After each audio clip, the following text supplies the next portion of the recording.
the moderator of this session and the panelists to come on stage. Meanwhile, I'll give a small overview on our first panel for today, which will address the digital transformation outlook. The session will address how will the future of air travel industry be when digital transformation is delivered, and maybe the roadmap to achieve that. The session will be moderated by Mr. Muhammad Al-Baraki. Muhammad joined IATA in 2017 as Regional Vice President, Africa and Middle East.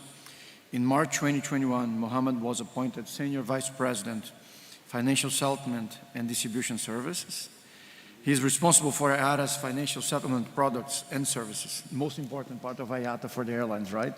And on the digital front, Muhammad is overseeing IATA's digital transformation standards, as well as facilitating digital transformation efforts for the benefit of the industry. Without any further delay, I'll give the floor now to Mr. Al-Bakri to introduce the panelists. Thank you. Thank you very much.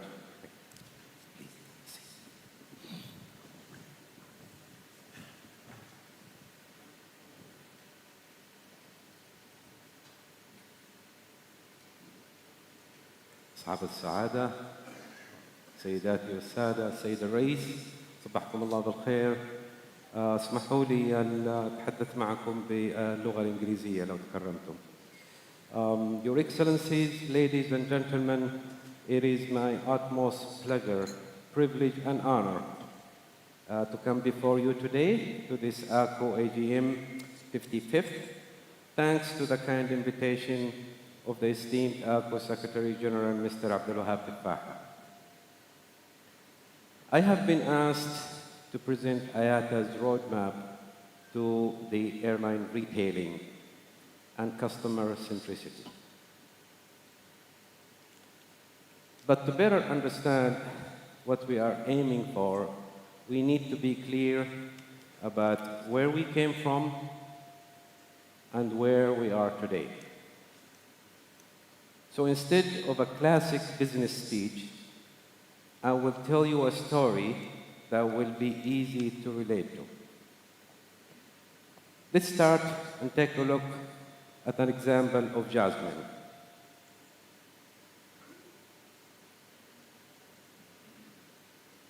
Jasmine is an executive in an international company. She often travels for business several times a month, almost always same destinations. She always flies with the same airlines or within the same alliance if possible. She always goes to the same hotels or hotel chains. So we can say that her travel patterns are rather predictable. To organize her business trips, Jasmine uses a corporate booking tool provided by a famous B2B travel company that uses one of the major GDSs. It is convenient because all her data and preferences are already stored in the system.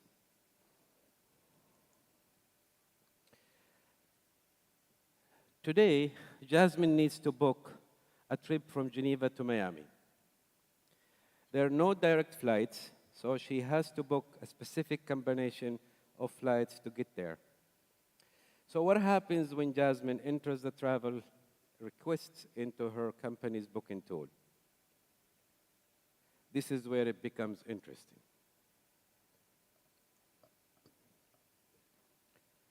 While she would love to find her similar trips on top of the list, instead, 604 flight options show up as the search result.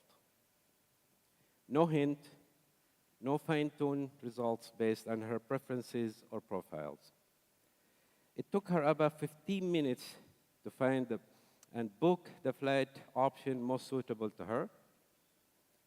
Same happened for the hotel booking and her ground transportation. The system never allowed her to select her dietary request within the booking process. What made the experience even worse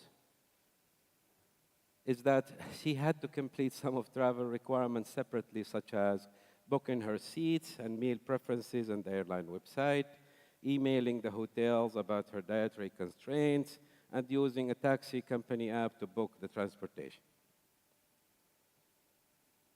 So why is all that so fragmented? Her personalized details are actually available but not being used at the time of search. As an air traveler, she feels completely disconnected from the airline she likes to fly with. She wonders, why is this happening? I do too. The root cause of such situation is very clear. Airlines today are constrained and limited by legacy standards, processes, and technology that have been in place for decades. Their products and delivery are in the hands of third-party technology providers, and they have no holistic view of who their customers are and what they are asking for or looking for. This means that the airlines do not have the means to be true retailers with a holistic customer-centric approach. So what's the solution to the situation that is detrimental to the airlines and create discontent to their air traveler? Airlines need to gain back the full control of their product, money, and data.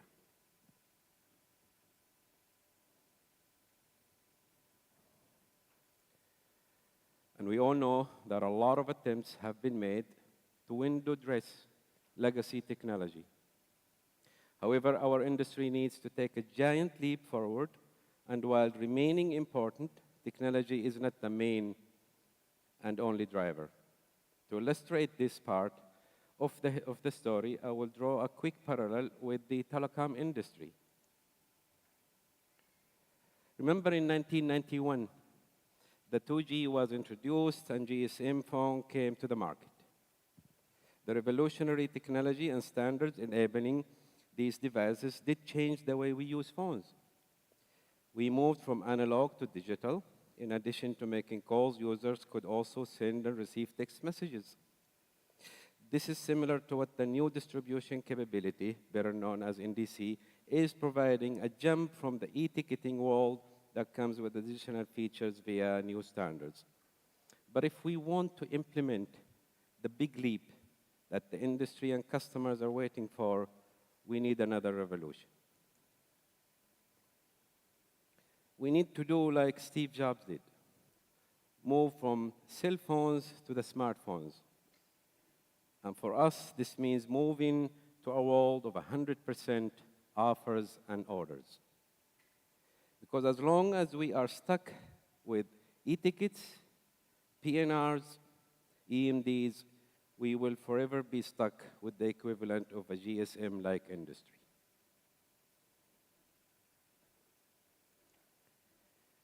To support this industry transformation, our board has highlighted the need for IATA to develop a cohesive program that brings all its relevant standard development projects under one roof. The vision of this program revolves around three main pillars: customer identification, retailing with orders, and delivering with orders. Retailing with offers and delivering with orders. These pillars will be underpinned by new standards and processes supported by modern technology. To give you an idea of the magnitude of the change needed, we have analyzed all our existing standards adapted by the IATA Passenger Services Conference. We found that 70% of them would need to be rewritten.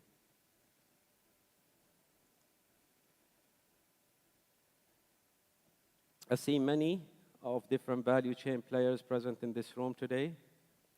So I would like to ask all of you, if you, your peers, and your different organizations are ready to embark on this journey, from a monolithic to a modular architecture, from a proprietary to open industry standard, from fragmented to fully integrated processes, that is what will allow airlines to revamp their processes and infrastructure to become true retailers.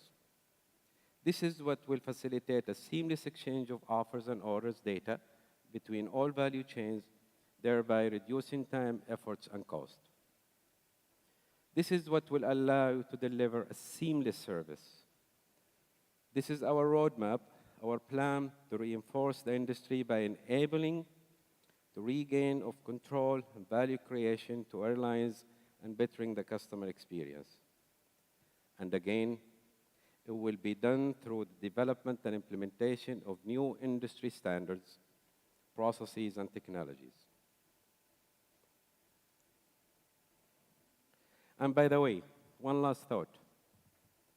Several external consultants have assessed the value creation of our industry, should it be adapted and should adapt into the new retailing standards based on modern technology. It's important also to note that airlines have already started realizing some of these benefits. It could reach up to $40 billion annually in value creation, or up to $7 per passenger. So who said that customer centricity wasn't good for the balance sheet? Thank you very much.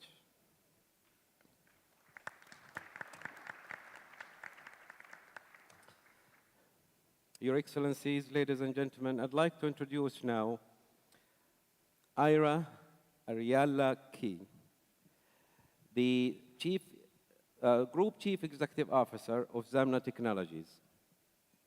Ira believes that the battle of solving the current scenarios of the travel industry won't be won without solving identity, without the need for another app, QR code, or printout. Prior to founding Zamna, Ira co-founded 3 other companies across multiple verticals, and she has received many awards for her work with Zamna, including as UK BAA Best Investment. Please welcome Ira to the podium. Please, Ira.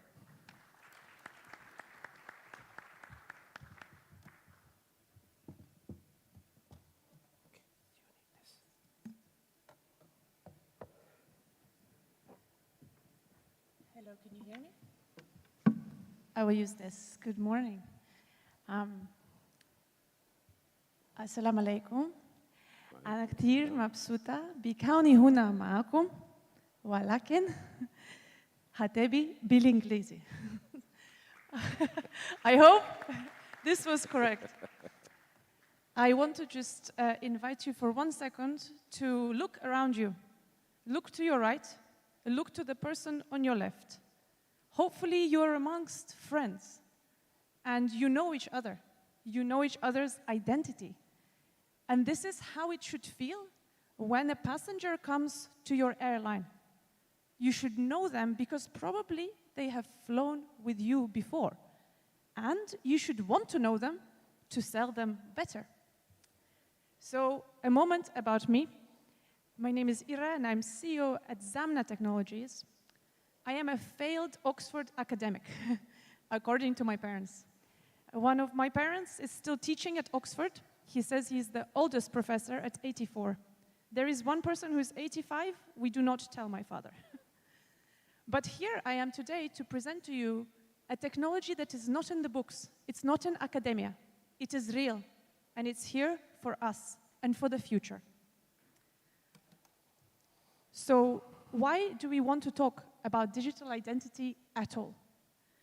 First of all, it's because you can be the best and lead the world. When you're doing something new like I do every day, it is very vulnerable. We are doing something that has been never done before. And a lot of time we hear it's impossible. Of course, it is impossible until it is done. So with being the best also comes courage. And this is why I'm so excited about our partnership with ACO. You have to be a courageous executive to do something that has never been done before. And to make sure that you're leading the world by setting an example. And also setting an example for your customers. And why? Because as you heard Abdul Wahab Tafaha say this morning, a customer should be more than just a number. It should be a relationship. And it should not end when the journey ends, because they're probably traveling with you again and again. And that is how we believe at Zamna you win market share, because you want to travel with the airline that knows you, knows how to serve you, not just process you. So let's talk about how we can do it. The ideal world, what does the future look like? In the future of digital identity, you have 0 queues, empty check-in. You can go shopping, or you can be served and helped, but you are not being processed, and there are no transactions in the airport, because ideally, everything is done before you get there. And most importantly, as airlines post-COVID, you have survived the worst, and you have to do much more with much less. This is true for every single airline. You have to do intelligent things. You have to push your data harder. And your passenger data has to be pushed harder to reduce cost, reduce staff, and reduce your overheads. Why is this exciting? Because as passengers, all of us have flown here to Abu Dhabi. Some of us have driven Ferraris from Dubai. I know this from last night. But most of us had to fly here. Most of us had to take PCR tests to come here, not only our identity document. And most passengers, including all of us in this room, rightly expect more. And we expect more and demand more because this is where the airlines really differentiate. They really can think, right, we will treat passengers better, we will give them confidence to fly. How many of you, by show of hands, out of interest, have a family when you travel? Very good. Many people travel with family. But if you have kids, and my kids, by the way, are also here, they're at the back watching, 3 of my 4 kids are here, the rules for kids are different to the rules for adults. So you have to become a detective. You are looking for the rules, you're looking for what you need, you come to the airport and you hope you have everything. But technology exists to stop this worry in passengers. Technology exists to help passengers come to the airport with everything done. And that is what the passengers expect and demand, and rightly so. So, what is the solution? What is the answer to digital identity? We believe it is simple, and it is about standards. Every single passenger here has one thing. They have an ICAO standard passport. This is the only international standard of identity. If you have a chip, like on this slide, if you have this golden chip on your passport, it is not only biographic, it is also biometric. It is actually a document that connects you to your digital identity the best. It is fantastic. And we work with ICAO as Zamna on public health proofs for travel. This is one of the health proofs. This is one of the proofs that you are who you say you are. And the ICAO standard, we believe, is the answer. So why? Why is this the answer? Because everyone already has it. There is nothing new. You don't need to download an app. You don't need to do anything else. You can use what you already have as an airline, and airlines see passports 2 billion times a year. You can take that and do more with it. So let's talk about what digital identity is not. Because during COVID, some really interesting things happened with digital identity. So we know it is probably, definitely not another app. If I ask you to download an app today, you will probably kill me. So we should not ask passengers to download anything. We also have to realize that the hardware in airport does not need to be increased. There is already too many things happening. So digital identity has to be simple, has to work with what is already there, and has to actually contribute to the process without challenging the legacy systems, but working alongside them. So this is what we believe success would look like. Definitely no apps. In today's airport with no changes, and you're enhancing the brilliant legacy systems that already work very, very hard to make things happen for all of us every day. You might think, okay, this sounds great, prove it. I will try to prove to you with one example today. When we started to work with WestJet, we were aiming for 20% reduction of process in the airport. But I will show you what happened after just 1 week. 40% of all transactions in the airport disappeared. And one of the flights we had a call about, to me as the CEO, to say we only had to check 2 people manually in the whole plane, which is unheard of. And from there, it only went up. Now, there is a brilliant app I do have on my phone, the IATA Travel Pass. And I wish the governments adopted this, because if that happened, we would be all flying very easily. But, as Abdul Wahab this morning said to you all, the governments continue to make unilateral decisions. They are not working together, and the adoption did not happen. And this is not the only one. Common Pass also tried to change the way governments are doing things unilaterally. This also, unfortunately, didn't happen. Now, you might think this is all very good, Ira, but you're talking about our passports, about our personal data. What about data security? And you are right. There is a really strong view that data matters more than gold now. Our data is valuable.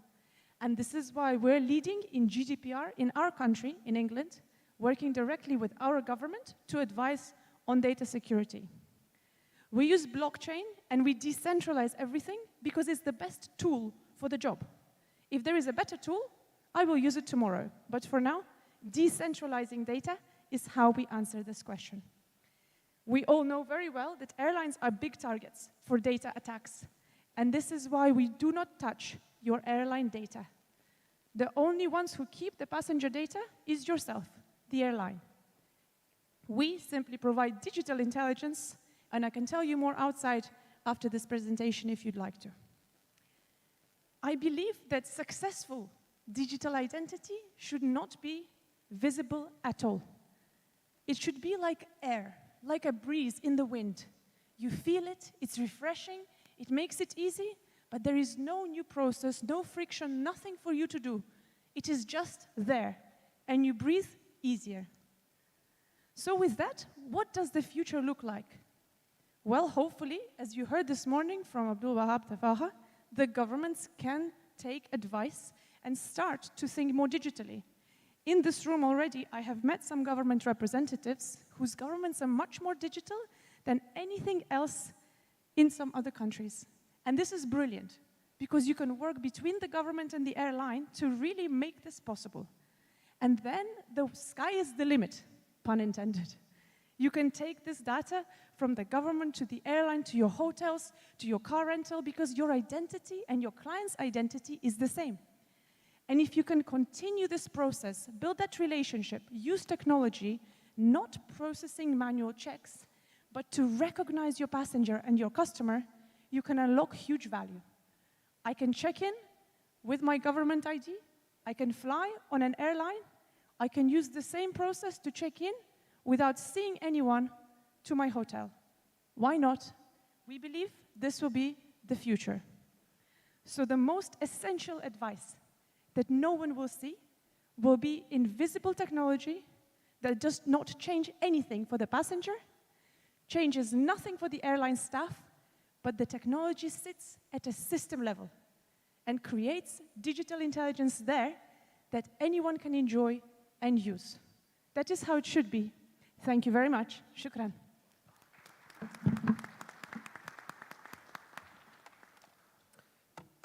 Please. Ladies and gentlemen, I'd like to introduce our next speaker, Mr. Juan Pablo Lafos. He's a serial entrepreneur and tech investor with almost 30 years' experience within the travel industry. During his career, he has been Aerolíneas Argentina's CCO. He has also founded and has been CEO of 2 of the largest travel companies in Latin America. He has founded an innovation hospitality company, and in 2021, he founded and became the CEO of TravelX. the first blockchain-based distribution and retailing infrastructure for the travel industry. And I believe the Congress. Please. Ira? Proceed. Thank you. Hello. Well done. Okay. Thank you very much, Chair Secretary and Muhammad and Ira, for your inspiring presentation. So basically, I would like to start talking about how blockchain technology can help our industry to move to the next level. And it's important to understand that, probably all of us know that blockchain technology have started a few years ago with Bitcoin and then moved to Ethereum. But it's really important to understand that, the evolution and the maturity of blockchain technology in the last couple of years with the introduction of smart contracts and new networks that have improved, the performance, the cost of the transactions, and also the energy consumption, makes it possible that this technology can be embraced and adopted with most industries. So when we're thinking about which are the industries that are adopting blockchain technology, I mean, it's amazing how every day we see new use cases. We have all seen how blockchain have been adopted by the finance industry, through DeFi or decentralized finance, but now how it is moving into the main banks and, the main global credit cards, and how it has also been adopted by the art industry through through NFTs. But now there are so many cases in real estate that are tokenizing their properties, on commodities as they are traded as tokenized assets, and also on many other industries that need trustful information like voting, like government affairs, like supply chain and logistics, and basically every industry that need to rely on trustful data, and any industry that need to automate processes, any industry that need to manage and retail and distribute digital assets as e-tickets, for example. So it's amazing how every day we're seeing these new use cases, and this technology is becoming a game changer for most industries. So when we're talking about our industry, the travel industry, and the question is, are we ready to embrace blockchain technology? And the answer is definitely yes. I mean, as I said, the maturity of this technology have got to a point that it is enable, it can help our industry to really move to the next level, to be a game changer for our industry. And so where are basically the main opportunities? I mean, we can see, and we have been discussing, and it is on most earliest agenda to become much more customer-centric, to improve our customer experience, and especially I would say that in this region, this is like a real priority. But besides all the efforts that are done, there's still a lot of friction on our passengers' experience, especially on the post-sale processes. So I think that blockchain, I am pretty sure that blockchain technology can help a lot, using automating, post-sale processes and enriching, the products and that our customers are purchasing. The other big area is linked to the retailing and the distribution of our tickets, as it is still, really complex, and it is, full of inefficiencies and full of limitations. So, blockchain technology is the most efficient technology to distribute and retail, digital assets on a global basis. And I think that there's a lot of value that blockchain can take to this area and amplify reach, amplify distribution, and at the end of the day, increase demand. And as I said before, we are within an industry with a lot of different stakeholders. Are the airlines, the the passengers, airports, vendors, retailers, and it's an industry where all these stakeholders, in many cases, had different interests. So, and there's a lack of trust. There's a lack of, in many cases, transparency, and there's a lack of trustful data. And that's where blockchain technology can really help our industry to move to a next level, to align all these interests, automating most of the relationships and contracts between these different stakeholders through smart contracts. That is the most efficient way to do it. So, solving, this process, removing friction, gaining trust between different partners, what basic can bring to our industry. So we have seen since the internet adoption, like 20 years ago, our industry was capable of growing, 4 or 5 times in terms of passengers. And that was basically because it improves the retailing and distribution of our inventory, but it also removed friction. And we have seen this growth, and we are pretty confident that, the blockchain adoption, or what it is called like the third stage of internet, or Web3, is going to bring, a new age of growth and profitability to our industry.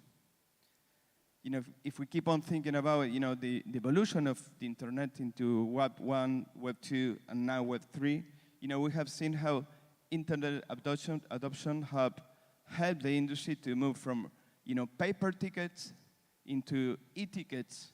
That, it was a huge improvement in terms of our offering. But now this is the time to move into the next level, using blockchain technology to create like the natural evolution of e-ticket that are non-fungible token or NFT tickets that can bring, our industry a much more enriched asset with, that can help our industry to create new revenue streams, to unlock new use cases, to make it simple to distribute, and to transfer this asset on a global basis. So, and this, evolution is going to bring a lot of benefits to our whole industry. I mean, so if we wanted to sum up, I would say that, data traceability, trustful data is like the basic of what, blockchain technology can take to our industry. And, when you do have, trustful data that nobody can modify, nobody can alter, that nobody can hack, you can build on top of that data, new applications. You can build on top of this, data, smart contracts with rules that also nobody can modify, nobody can alter, and this, it opens,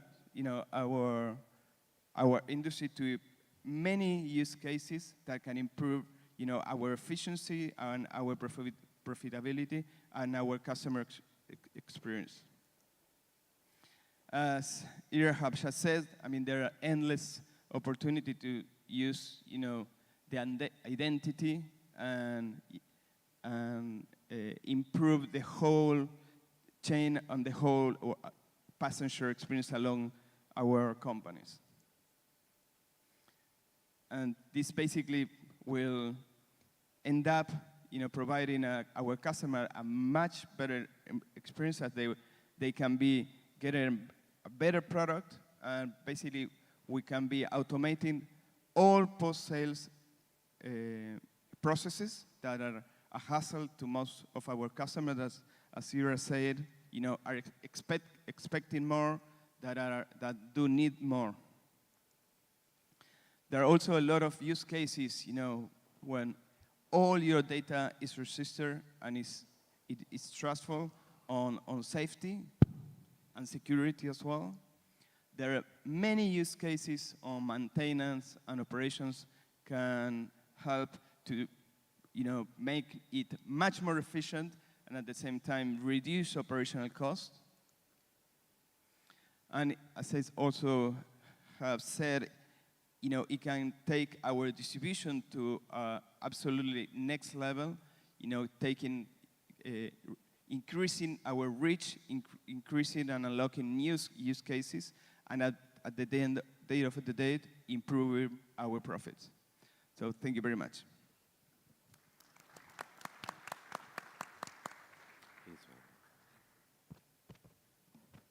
Hello, hello. Thank you very much.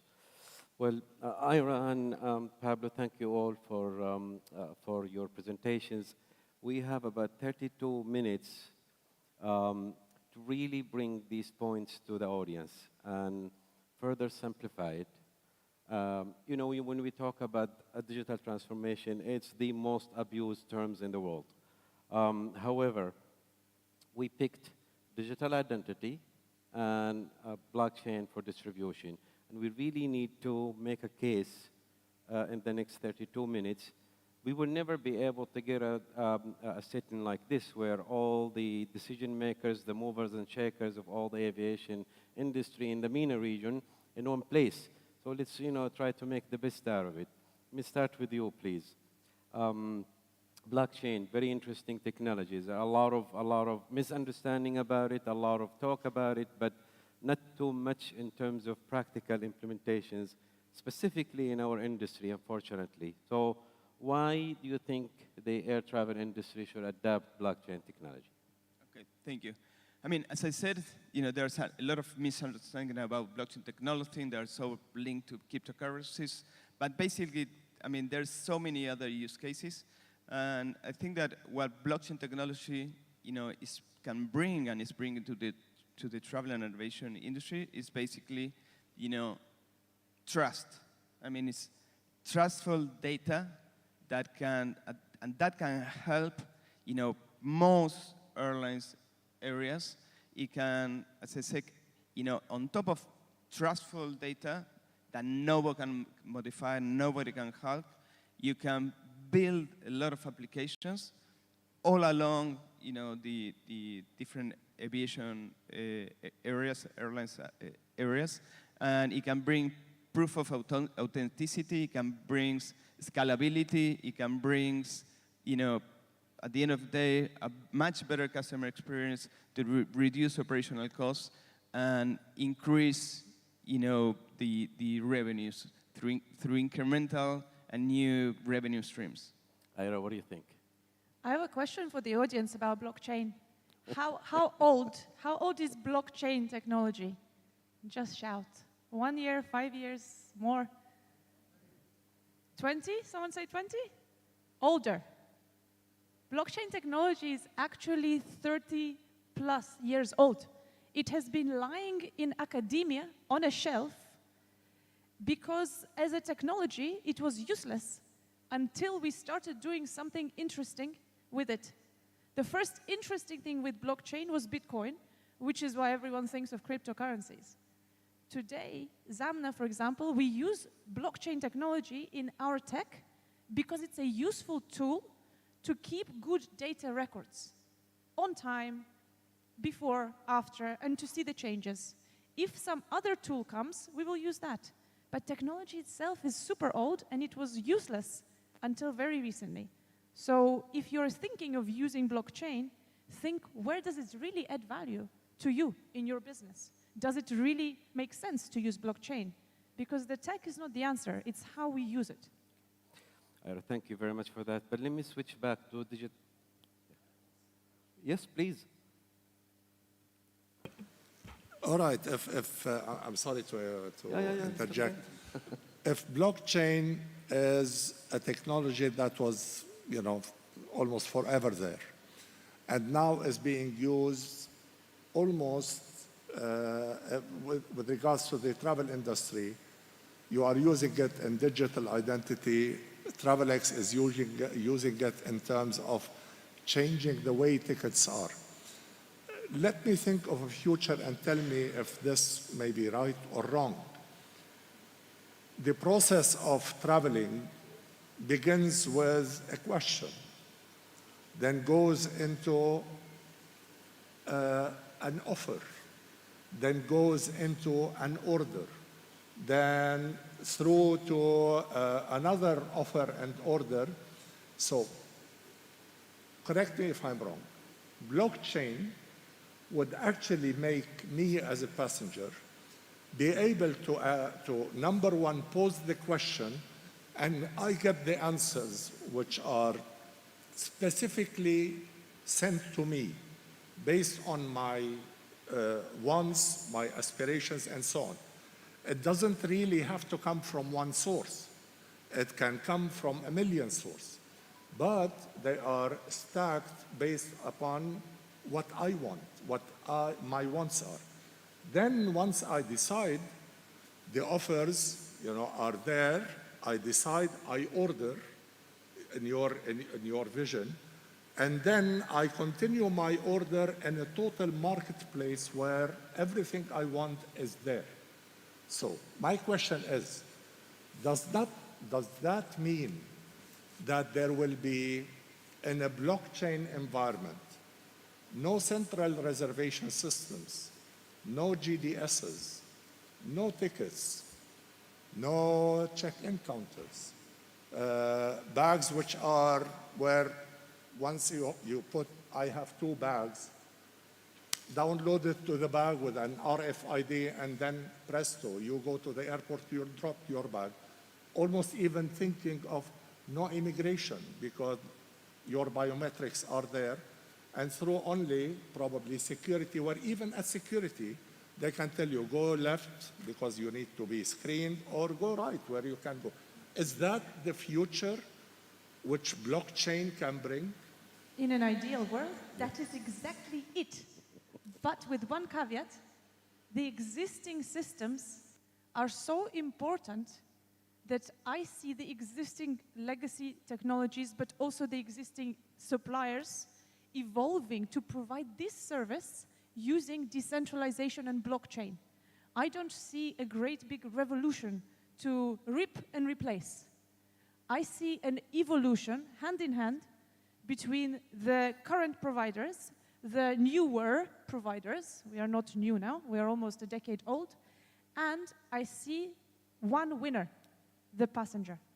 Because it is the passenger that will then be feeling like all of the siloed processes are connected.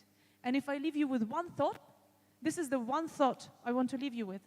Blockchain is phenomenal. It's a fantastic tool to connect siloed processes without exposing the data inside them. That is why we use it for our digital identity. But in the future, I hope, Abdul Wahab, this is how you travel. Thank you. I totally, absolutely agree with what she's saying. I mean, this is not a 1 or 2 companies' effort. This is an industry, effort, and we need to understand, the potential, how powerful technology it is, and try to work together to integrate all these solutions, in order to improve our customers, and at the end of the day, have much more powerful airlines. Let's summarize it like this. Keep the solutions, but evolve the functionality. The functionality has to get much better, much more decentralized, much more making use of the blockchain technology, because that is the functionality that is the future of the existing supply and demand. Ira, Pablo, I'm just going to start pushing you a little bit around these things, okay? Because we don't want people to think that we're just talking about these technologies as if they're magical solutions to our predicaments and the disconnect between the industry and the end customer. How do you, ensure these technologies would with minimum cost or frictions to the airlines who wants to adapt such technology? How would you go about it? Okay, I think that we have been in a bit answered this question, but basically what we are building is a layer that is on top of all existing, airlines technology. So it's not that we're replacing any existing technology, but we are doing is enriching and enlarging current technology capabilities. So this means that... But wait a second, wait. Aren't you going back to window dressing? Your window dressing, you're taking whatever new concepts and you put it on decades-old technology and standards. It's not going to work. It hasn't worked so far. Why do you think yours would work with this concept? I mean, our approach is a much more collaborative approach, where we see that, if you are putting on top of existing solution new capabilities, this will, this can and will take, our industry to the next level. So this is in terms of why the implementation can be like really simple. And if we're thinking about cost, basically what we are doing at TravelX is we're partnering with the airlines on their success. So it's not that there's an implementation cost. It's basically we're partnered on the result that the airlines will get. So it's a variable cost that you will pay if you are getting results. Well, hold on. I know you're burning to talk about this as well. But let me see if there are any questions from the audience. Anything, ladies and gentlemen? Anything we can ask?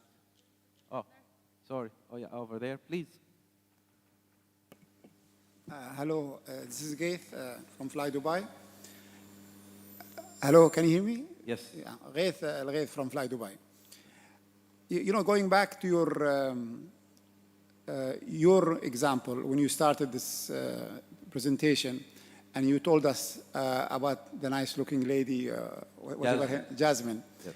The difference between Jasmine, when you asked her, she was making a booking for somebody or for a product that she knows. She chose what she comfortable with. When she wanted to go somewhere further, like in this case went to America, there are so many different options. Hence why she lost and she had all of these different offers. One of the biggest problem that make people decide what is their choice of airline or when you go to these shares is actually the price. And now the prices and what is the best offer that you have, especially with the evolution of online travel agents and all of the deals that you have in the world, when you actually search and try to find what is the best fare, you sometimes try to find a booking, but the agent is somewhere in Mars.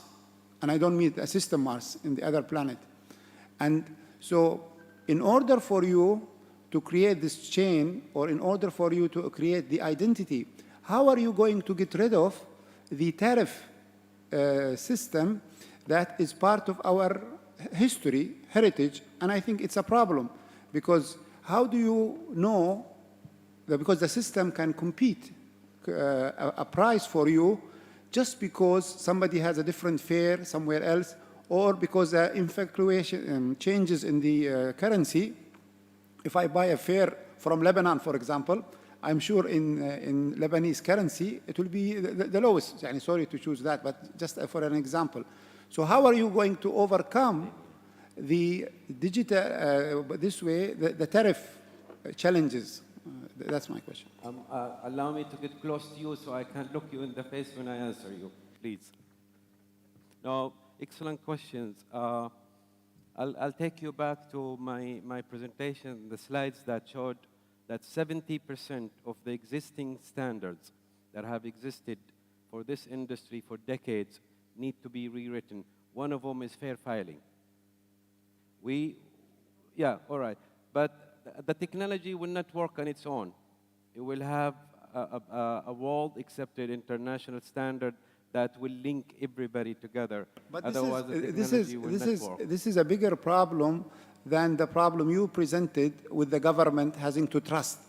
I think, you know, we work in an industry that our main issue for decision making is price.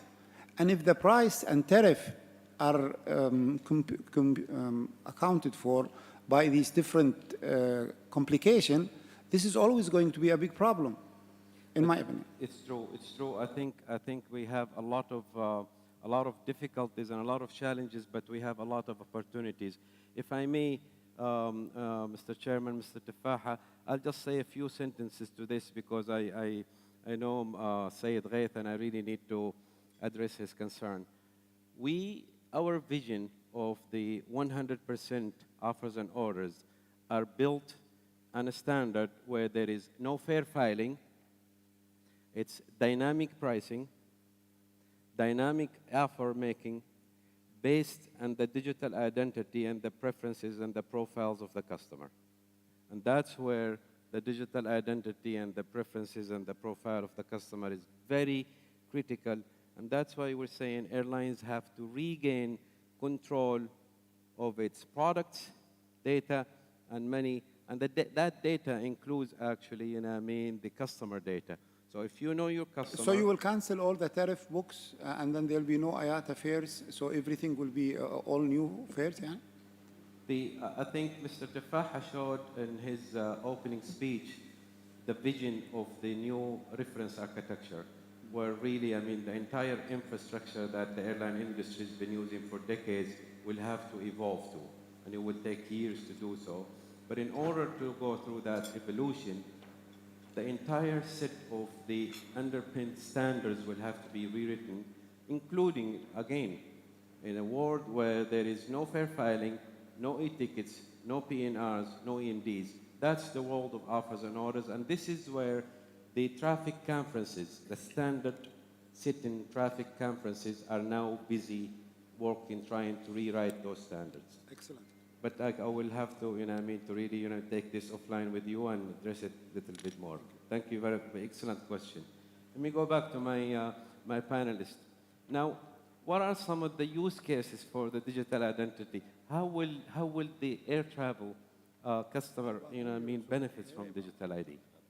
For sure. Muhammad, I think it's...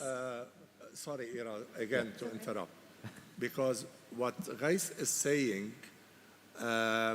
is something very important to actually draw lessons from. The problem today is that your relationship with the customer ends with the journey.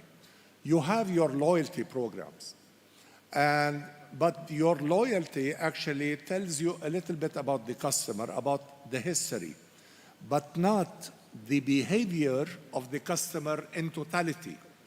And this is where a new thinking of technology would come into play. For instance, if you know what I do in a marketplace, what I buy as retail, which hotels I go to, what kind of interests I have in terms of destinations, and you tie that up with my questions about what kind of travel I'm going to have, your offer is going to be totally different to me, and your offer can be tied up with the other chain of the travel. The problem today in the fares is that most airlines go to the lowest denominator. Your yield management as an airline, except in the premium classes, actually brings you down to the lowest denominator because you have one, not only piece of data, one set of data which is absent. What is the customer, what does the customer want? What are his aspirations? What is his track record of behavior, not as in travel only, but also across the board? Once you would be able to view that data, then your relationship in terms of pricing your product would become totally different. And this is where I believe the main difference between the current technology and the future offer and order technology with the digital identity and so on.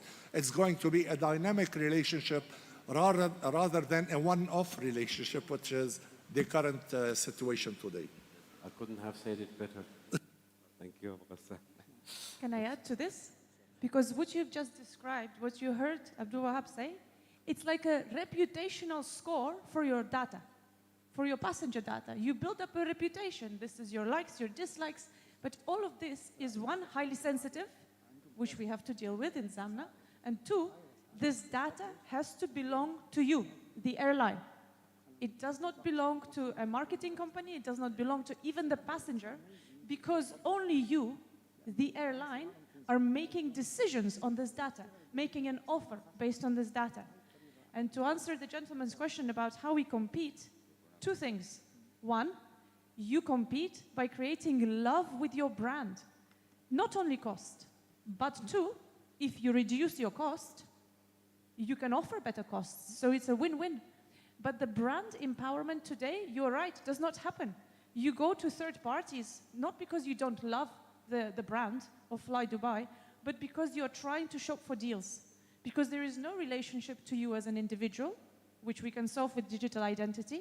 And the cost of operating, as you heard this morning from Mr. Tafaha, is sky high. Fuel has gone crazy. So you have to make cuts and efficiencies elsewhere using technology that is available. So less cost and more love to the passenger. That is how we win. Thank you. Let's go back to digital identity, can we please? How will the air traveler benefit from digital identity? The air travel... Give me a couple of examples, please. For sure. The air travel today could be really transformed very fast, especially where the travel journey is owned already by one or two entities. The connections between the governments, the airlines, the hotels, the car rental companies, all of these could mean that as a traveler, Abdul Wahab goes and checks in to an airline. Then his hotel key appears in his airline app. Why does he have to go to a desk? He does not. Then his car rental appears in his computer. It does not have to be in an app from the airline. It can be done on any digital channel. So his experience is very smooth, and there is no human intervention. There is a question over there, which I will come to in 1 second. I wanted to say that we did a research with business and first class passengers. And guess what happened? In business class and first class, the number one request from passengers is, I don't want to see or speak to anyone in the airport. But can they do it? Not yet. They still have to provide their passport. They still have to allow someone to check them in. This is possible already today. You can do all of this at home, and then you see no one in the airport unless you're shopping or enjoying yourself. Should we take a question? I have a question over there, please. Go ahead. There was a hand. The From lady, yeah, please. Thank you. This is Özlem Sanyaloğlu from Turkish Airlines International Relations and Alliances. Hello. Actually, my question is regarding the metaverse. With this metaverse, do you think that the travel demand will increase or people will prefer to see everything online and stop flying?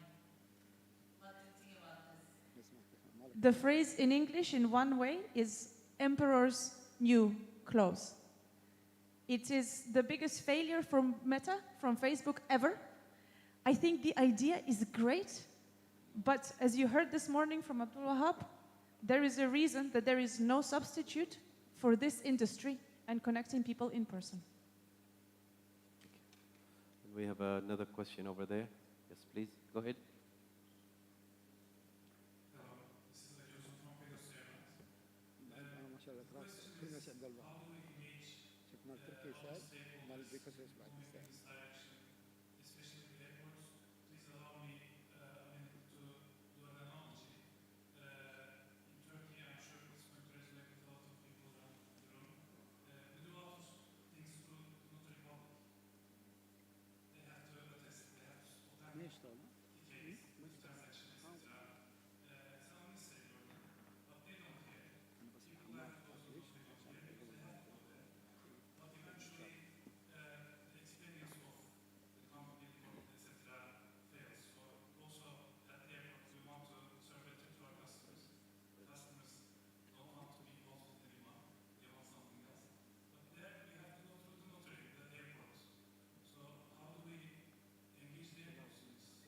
it's a fantastic question. And you have actually just said the answer.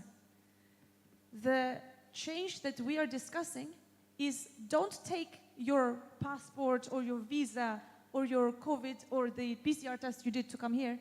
Don't take the document and try to digitize it. Because for that, you need someone to say, this document is good, you're right. But you already do it today every time you travel. If I come to Pegasus, Ali, and I say, this is my document, you have made a decision to let me get on a plane. It is that decision which we believe should be digitized, not the document. So next time, when you see my document and I come to your airline, you can see, before this document decision was good. So you are taking existing process, even if I'm coming in person, manually to the counter, and you are creating digital intelligence, think of it as green or red, to say this document resulted in good decision before. So you can trust this document again. And you can connect this to other documents, not only my passport, we can connect it to your visa, to your landing form, to anything else. It is a very brilliant question because the change is stop digitizing the passport or anything else, start digitizing the checks. And the airline industry does this with check-in agents 2 billion times a year for international flights only, for domestic even more. But we focus on international flights because only there the decision you make is based on an ICAO standard international travel document, EMTRD. And this is important. I hope it answers some of your question. Yeah, let me add something that is really important. I mean, it is very clear that when you remove friction to any process, you're basically, increasing demand. So, airports and governments and every stakeholder should understand that if we are capable of, building a much more seamless experience, and we are improving our customer experience, basically we are increasing the number of visitors and travelers, to different countries, to different airports, and that means more revenues for everybody. Yeah. And really, if I may just repeat some of these facts, when we talk about change in the industry, we don't mean only the airlines, by the way. The industry, the air travel industry includes airports and all the supply chain and all, the stakeholders. And again, the digital identity internationally accepted standard has been published years ago. The technology exists, the standards exist. It is the embracing and the adoption by all the supply chain that is really lacking. I don't think we want to advocate for a single airline to go ahead and adapt it on its own. It's not going to work. It really, the entire industry and everybody in the supply chain needs to go down, to that direction. We have 6 more minutes. Is there any more questions from the audience? No more questions. Let me ask you one last question, please, if I may, since I have you here. Where do we go from here? How do we go from here? For the people who have listened to us during the last 1 hour, what is the next step? What is the most practical step that our colleagues, who are listening to us can do? Okay, I think that it's very clear that there's so many challenges in front of us, but at the same time, there are so many opportunities. I mean, there's a moment or an opportunity to change. And we need to understand that we need to change. And the good thing is that the technologies to make that change happens are already here. So I think that it's really important to go back to our teams and try to push them to test these technologies, to move into a much more agile mindset, and in order to push them to innovate, try to push them to use agile methodologies, to keep on testing new things, because, this is not something that we can do alone. It's an industry change, and I think that, we have a huge opportunity that can help us build a much better industry, and take our industry to the next level. Thank you. Last word. My last word is that everyone in the room should recognize the incredible power of ACO. As a team, you have the ability to get the best rates, framework agreements with us as partners, and incredible offers. More than that, forget all the discounts and special rates. You always have to push anyone pushing innovation to you. You have to push them back to say, okay, this sounds good, but can we try before we buy? Can we try it for free? If they do not give it to you for free, to feel it with your own hands, in your system, to make your business case, I'm sorry, they're lying. As innovators, we have to be very vulnerable. We have to give something to everyone to say, look, we believe it's brilliant. Okay? Someone will like it, someone will not. But there is a reason I don't have a sales team. Because if the tech does what we are certain it will do, if all of my patents and work from Oxford serves you and it makes a difference, you have to see it for yourself. No one else can tell you. So when you look at innovations, look if you can try before you buy. Look how easy it is to implement or not. And I have one way in which I make sure it's easy to implement. 100% of my team are from the airlines. 100% of my developers are from the airlines. So we make pilots. We have a great offer with ACO, and Abdul Wahab will tell you more. But you have to try for yourself and see what difference it makes for your business. Don't use blockchain just because it is the thing to do. Please, really challenge it. Really push back on innovators and make sure you find the right fit for your airline and the right value. And then we realize it together. That will be the future. And I have to add one more thing to that, if I may. That sounded a little bit like a marketing speech, but let me say something to my colleagues in this room. I've been an airliner for almost 35 years now. Don't accept any innovation or any sales lady or man who is trying to sell you any innovation if it's not based on an industry-developed standard. If it's not built on an industry-developed standard, it will not work. So, Mr. Chairman, Mr. Tafaha, thank you very much for having us. My speakers, thank you very much, Pablo. Thank you very much, Ira. Thank you. You put your hands together for them, please.